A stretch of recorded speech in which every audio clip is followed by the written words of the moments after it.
এনসিপির সাথে তো এসেছিলেন, আমি দেখলাম যে টাকা নিলেন ওইখান থেকে শহীদ মিনারের সামনে থেকে আপনারা হাতে, এবং এখানে এসে সেই টাকাগুলো ভাগ বাটোয়ারা করলেন। কিসের টাকা নিলেন? এটা ভাড়া ভাড়া ভাড়া বাসায় যাওয়ার ভাড়া। কে দিল ভাড়াটা? দিল কে? ভাড়া কেউ দেয়নি, মানে আমি যাকে নিয়ে আসছি তাদের ভাড়াটা দিলাম। আচ্ছা, আপনি যে বললেন যে আপনি এনসিপির সাথে আসেন না, অন্য দলে আসছেন, তাহলে মিথ্যা কথা কেন বললেন? আমি সেটার কথা বলি নাই, বলছি ভিডিওটা করি না সেটা বলছি। আচ্ছা, আপনারা কয়জন এসেছেন? আমরা আসছি প্রায়, আচ্ছা ভিডিওটা অফ করেন ভাইয়া। হ্যাঁ হ্যাঁ, বুঝি না, একটু বলে যান আপু। অফ করেন, আমি বলছি আপনি আচ্ছা, অফ করতেছি, আপনি বলেন। আচ্ছা বলেন বলেন।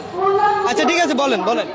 মানে আপনারা জাস্ট কয়জন এসেছেন, তাদের খরচটা দিতে হচ্ছে আর কি। হ্যাঁ হ্যাঁ হ্যাঁ মানে যাদেরকে নিয়ে এসেছেন তাদের খরচ, হ্যাঁ খরচটা। মানে আপনারা যতজন এসেছেন তাদের খরচটা দিচ্ছেন। হ্যাঁ হ্যাঁ কয়জন টোটাল, কয়জন এসেছেন? টোটাল আসছি প্রায় 56 জন। কোথায় থেকে আসছেন? 56 জন। কোন জায়গা থেকে? কেরানীগঞ্জ। কেরানীগঞ্জ থেকে। হ্যাঁ, কিসে আসছেন? বাসে। বাসে। হ্যাঁ। এই টাকাটা কি আপনি পকেট থেকে দিলেন না? না না, আমার দলনেত্রী আছে, উনি দিচ্ছে। এটা কি ভাড়া পাবো? হ্যাঁ ভাড়ার টাকা? হ্যাঁ ভাড়া টাকা। বাসে আসলে বাস ভাড়া কি ওনারা দেয় নাই? এখন যারা যারা যাবে ওনাদের ভাড়ার টাকা দিতে হবে না? ওনাদের ভাড়ার টাকা না দিলে ওনারা যাবে কিভাবে? কি করেন আপনি? আপনি কি করেন? আমি কিছু করি না, হাউস ওয়াইফ। এনসিপির কোনো পদে আছে? না না